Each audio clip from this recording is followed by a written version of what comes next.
할렐루야. 예. 역대하 8장 말씀 함께 나누겠습니다. 오늘 새벽에 주시는 주의 말씀을 통해서 오늘 하루도 승리하시고, 사람이 원하는 대로 사는 것이 승리가 아니고 하나님 기뻐하시는 대로 사는 것, 하나님 말씀대로 사는 것이 참된 승리인 줄 알고 오늘 하루도 승리하기를 주의 이름으로 축원합니다.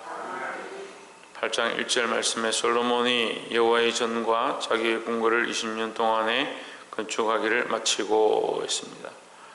솔로몬이 먼저 무엇을 하느냐? 하나님의 전을 건축하는 것을 우선했다. 그 다음에 궁궐을 짓고, 그 다음에 2절에 보면 후람이 자기에게 준 성읍들을 다시 건축하여 이스라엘 자손에게로 거기 가게 하니라. 자, 하나님 전을 건축하고 자기 궁을 건축하고, 그 다음에 후람이 준 성읍들을 건축하고, 그 다음에 또 나머지 땅들을 다시 수축하고 빼앗아야 할 땅들을 다시 가져오게 하고, 그렇게 하는 일들을 계속해 나갔습니다. 이것은 뭘 얘기하느냐? 하나님의 전을 먼저 세운다. 하나님의 뜻을 먼저 세운다는 겁니다. 우리에게 우선순위가 중요합니다. 삶에서 일을 많이 하고 우리 삶에 여러 가지 사람들을 만나고 많은 것들을 하고 있는데, 우리에게 중요한 것은 우선순위를 세우는 것이다. 하나님의 영광을 위하여 하나님의 이름을 먼저 드러내고 성전을 먼저 세웠던 이 솔로몬의 삶처럼, 그의 이 기준처럼 우리도 우선적으로 하나님이 기뻐하시는 것들을 먼저 세울 수 있는 그런 자들이 되어야 한다라는 겁니다. 일은 많이 하는데, 교회에서도 일은 많이 하고 세상에서도 일은 많이 하는데 하나님 것을 먼저 세우지 않고 자기를 먼저 세우고 자기 생각을 먼저 세우는 사람들이 있습니다. 여러분, 우리가 이것을 늘 기억하고 하나님 우선, 하나님 제일주의의 신앙을 잊지 않기를 주의 이름으로 축원합니다. 두 번째 나눌 말씀은 7절에 보시면, 무릇 이스라엘이 아닌 헷 족속과 아모리 족속과 브리스 족속과 휘 족속과 여부스 족속에 남아있는 자, 8절 곧 이스라엘 자손이 다 멸하지 못함으로 그 땅에 남아있는 자손들을 솔로몬 역군을 삼아 오늘날까지 이르렀으되 했습니다. 솔로몬은 이 땅을 영역을 확장하고 난 다음에 땅을 세우고 성읍을 세우고 건물을 세워서 질서를 잡고, 그 다음에 어떻게 하느냐? 거기에 있는 남아있는 자들을 노예를 삼고 종을 삼은 다음에 9절에 오직 이스라엘 자손은 솔로몬이 노예를 삼아 일을 시키지 아니하였으니 저희는 군사와 정관의 두목과 그 병거와 마병의 장관이 됨이라 했습니다.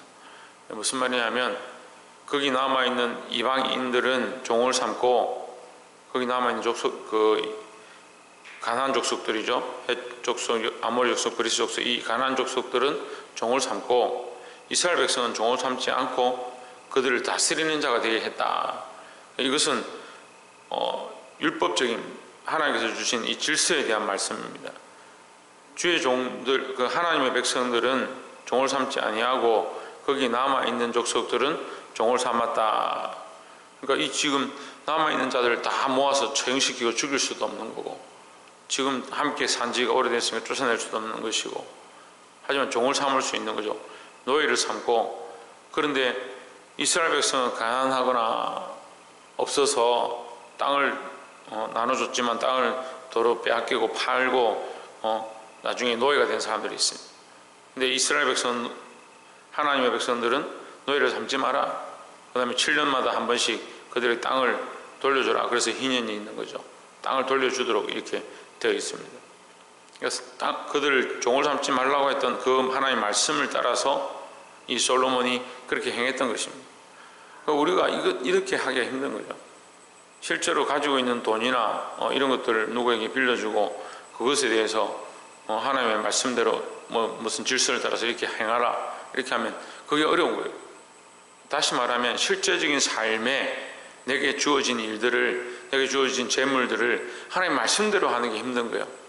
그냥 살아내는 건 다 하지요. 그래서 와서 그냥 주일날 되면 예배를 지키고 교회를 나오고 이런 것들은 하지만, 삶에서 내가 싸워서 내가 하나님 앞에 드려야 될 것, 이것은 하나님 앞에 굴복해야 될 문제, 이것은 내가 하나님 앞에 드려야 될 것, 이것에 대한 구분이 잘 안 되는 겁니다. 삶에서 실제적인 것들을 하나님 앞에 해야 되는 거예요. 우리가 구별해서 하나님 앞에 드립니다. 구별해서 드리고 나머지는 어떻게 하느냐? 나머지 내 마음대로 쓰면 되느냐? 나머지도 말씀을 따라 살아가도록, 나머지 것들도 우리가 10의 1을 하나님 앞에 하나님의 것입니다 하고 드렸으면 나머지도 10의 9도 어떻게 쓰는 것이 지혜로운가, 어떤 질서를 따라 쓰는 것이 아름다운가, 이런 고민들을 해야 되는데 11조 하나님 앞에 당연히 하나님 거니까 드립니다. 그리고 우리 교인들은 그런 참 잘해요. 그러니까 하나님의 것입니다, 하나님 앞에 드려야 합니다, 이런 거 잘하고 예배도 잘 드리고 이것도 시간도 잘 맞추고 합니다. 한데 10의 9는 누구 거냐? 예? 10의 9는 누구예요? 10의 1은 하나님의 것이고 10의 9는 누구고요? 왜? 그것도 하나님 주신 거잖아요. 열을 하나님이 주셨으니까 10개를 다 하나님의 것인데, 하나님의 것이면 우리가 고백하는 모양으로 드리는 게 11조고요 10의 9도 하나님의 거잖아요. 그럼 하나님의 것을 우리가 어떻게 잘 쓸 거냐, 하나님의 것임을 인정하면서 어떻게 이걸 지혜롭게 사용할 거냐, 이미 그 백성 속에 섞여 있는 이들을 어떻게 관리하는 것이 지혜로운가. 그런데 이 지혜가 말씀을 벗어나지 않도록, 하나님께서 주신 이 법을 벗어나지 않도록 그렇게 하기 위해서 그 이방인들은 종을 삼고 이스라엘 백성들은 그들을 다스린 자로 세웠습니다. 그러니까 이스라엘은 종이 되지 않고 노예가 되지 않고 그들을 다스리는 자의 자리에 서게 되는 겁니다. 이 지혜를 행하는 솔로몬의 모습처럼 우리도 우리에게 주어진 삶에서 이게 하나님의 말씀을 벗어나지 않는 지혜를 따라서 우리의 주신 것들을 사용하는 것이 필요하다는 거죠. 이런 지혜가 있기를 주 이름으로 축원합니다. 마지막 세 번째로 14절에 솔로몬이 또 그 부신 다윗의 정규를 쫓아 제사장들의 반차를 정하여 섬기게 하고 레위 사람에게도 그 직분을 맡겨 매일에 합의한 대로 찬송하며 제사장들 앞에서 소정 들게 하며 또 문지기로 그 반차를 쫓아 강문을 지키게 하였으니 이는 하나님의 사람 다윗이 전에 이렇게 정하였습니다 했습니다. 자, 다윗이 정해놓은 대로 솔로몬이 어떻게 하느냐, 거기에 반차를 따라서 세우고 질서를 따라서 사람들을 세웠다 하고 있습니다. 자, 이 말씀을 가지고 우리가 봐야 될 게 뭐냐, 제가 이제 지난 주일날 임직식에 다녀왔는데 그 목사님 설교를 하시는데 7가지를, 이 장로를 세우면서 장로가 지켜야 될 7가지를 얘기하는 거예요. 그 7가지 종류가 많더라고요. 인격적으로 바른 사람, 모범적인 사람이 되어야 되고, 순종해야 되고, 질서를 따라야 되고, 이렇게 쫙 이렇게 얘기를 하는 거예요. 근데 결론은 뭐냐면 우리가 하나님 앞에 서 있어야 한다라는 겁니다. 하나님 앞에 서 있지 않으니까 어떻게 합니까? 예배나 말씀 가운데서는 하나님 앞에 우리가 조심해야 되지. 나머지 삶은 자기 마음대로 사는 거죠. 질서가 없어지는 거예요. 이게 질서예요. 우리가 말씀 앞에서도 하나님 앞에 서 있고, 말씀 끝나고 예배 안에서도 하나님 앞에 서 있고, 예배 밖에 나가서 교회 밖에서도 하나님 앞에 서 있고, 예배 다음에도 하나님 앞에 서 있고, 이 질서가 세워져 있어야 되는 거예요. 근데 교회가 이게 순종이 잘 안 됩니다. 왜냐하면 예배 가운데는 참 질서 있게 잘 하는 것 같은데 예배 끝나고 나면 이게 질서가 없는 거예요. 세워진 자들을 따르지 않고 이 부친이 다윗이 세운 정규를 따라 각 지체를 세우고 그들이 교회를 섬기고 관할하게 했는데 그걸 따르지 않으면 누가 이 성전을 세워갈 거냐. 교회 안에 질서가 있어야 되는 거예요. 또 우리 자신이 교회입니다. 그러면 예배 가운데 질서를 가지고 있고 예배 밖에서도 질서를 가지고 있고, 저는 그런 말들을 하는 것들을 별로 좋게 생각하지는 않지만 어쨌든 말씀은 주의 종에게 순종해라, 교회에 세운 직분들에게 순종해라. 그 질서가 있고 서로 반열이 있고 서로를 따라서 이 세워진 자리들이 있는 겁니다. 그렇게 해나가는 것, 그리고 가장 우선이 뭐냐? 하나님의 말씀을 따르는 것. 이게 예배 가운데도 세워지고 예배 밖에서도 교회 안에서 세워지고 교회 밖에서도 세워지고 세상에서도 세워지고, 이게 오늘 말씀의 핵심이에요. 우리가 어디에 가 있거나 우선시하고 질서를 세우고 세워진 자들에게 순종하는 모습들이 있어야 된다라는 겁니다.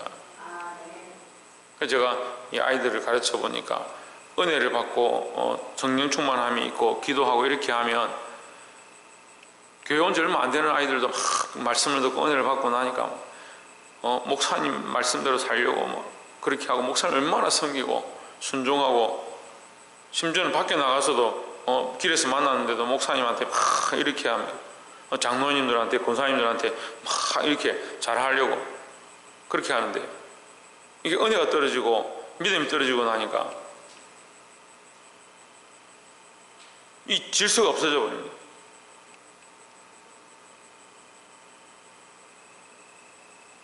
물론 이런 질서가 없어도 하나님만 똑바로 섬기면 되죠. 그렇잖아요. 하나님만 바라보고 오직 하나님, 오직 예수 그리스도 그렇게 의지하면 문제가 없지요. 그런데 우리가 오직 하나님, 오직 예수 그리스도 하면 이 질서가 자연스럽게 세워져 가는 거예요. 그래서 성경은 우리에게 그렇게 가르치는 겁니다. 교회는 각자의 은사를 따라서 가르치는 자로, 사도로, 선생으로, 교사로 그렇게 세웠다. 그 질서가 있는 거예요. 질서가 그냥 아무렇게나 막 세우고 막 하는 것이 아니고, 세워진 것에 대한 질서를 지키고 하나님 앞에서 우리가 서로 순종하고 섬겨야 한다라는 겁니다. 그래서 제가 아까도 말씀드린 7가지 이렇게 하면서 장로는 세워져서 순종해야 된다, 성도들 섬겨야 된다, 이렇게 7가지 하는 거예요. 특별히 주의 종에게 순종해야 된다, 주의 종을 잘 모셔야 된다, 이렇게 얘기를 하는 거예요. 근데 여러분 생각해 보십시오. 장로가 성도들을 잘 섬기고, 섬긴다는 허리에 수건을 동이고 발을 닦아주는 그런 자세로 해야 됩니다. 그렇게 하면 장로가 내 발 닦아주네, 똑바로 해라, 잘해라, 경상도 사투리지만 너 똑바로 하세요, 발 좀 잘 닦으세요. 그런 금방스러운 사람들이 어디 있냐는 거예요. 그렇게 할 사람이 어디 있겠냐고. 장로가 순종하면 함께 더 섬기게 되어 있다라는 거죠. 여러분, 제가 그 얘기를 하는 겁니다. 주의 종이 하나님 앞에 세워져서 이 일을 하고 있으면 주의 종을 잘 섬기고, 주의 종이 여러분들을 잘 섬기면 여러분도 주의 종을 잘 섬기는 그런 서로에게 섬겨지는 이 질서를 따라서 잘 운행하는 모습들이 있어야 되는 겁니다. 말씀을 맺겠습니다. 우리 솔로몬이 성전을 먼저 세웠다. 하나님의 전을 먼저 세우고, 그 다음에 자기 성을 건축하고, 그 다음에 성읍들을 세우고, 그 다음에 잃어버린 성읍들을 다시 수축하고, 잃어버린 땅들을 다시 찾아왔던 것처럼 이 질서를 따라 행했다. 그 건축하는 것만 그렇게 하는 것이 아니고, 사람을 세우는 것도 이스라엘 백성의 지위를 다시 회복해 하고 이방인들을 그들의 노예가 되게 하는 이 질서를, 말씀을 따라서 세워갔다. 그러니까 우리도 세상 가운데 하나님의 말씀을 들은 대로 말씀 안에서만, 교회 안에서만 말씀을 듣는 척 하지 말고 세상에 나아가서도 이 말씀을 세워서 바른 질서를 세워야 된다라는 겁니다. 또한 하나님이 세우신 직분을 따라서 솔로몬이 다윗에게 받은 이 순서대로 찬양하는 자들과 성전을 섬기는 자들을 세워갔습니다. 여러분, 우리가 하나님 안에서 세워진 직분들을 귀하게 여기고, 특별히 주께서 주신 이 자리들을 잘 섬기는, 하나님을 섬기는 것처럼 교회 안에서 세워진 자들에게 순종하고, 또 세워진 자들도 영혼들을 섬기는데 힘쓰므로 서로가 섬기고 하나님 기뻐하시는 아름다운 교회로 세워져 가기를 주의 이름으로 축복합니다. 기도하겠습니다.